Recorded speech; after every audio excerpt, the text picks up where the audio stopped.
இதுதான் பன்னீர் பூ. நாட்டு மருந்து கடையில் கிடைக்கும். 100 கிராம் 30 ரூபாயோ என்னமோ.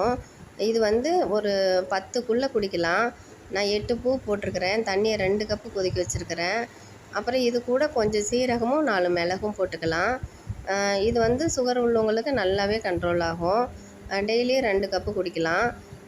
இதாகவே நான் குடிக்கிறது இல்லை. தினம் ஒவ்வொரு டீ மாதிரி குடிச்சிட்டு இருக்கிறேன்.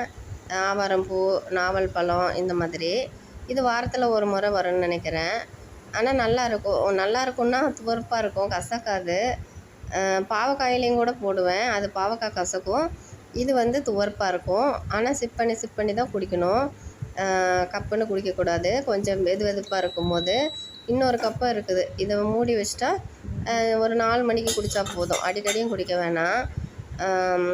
நான் இது வந்து டெய்லியும் ஒவ்வொரு டீன்னு குடிச்சிட்ருக்கிறேன். இன்றைக்கி பன்னீர் பூ டீ.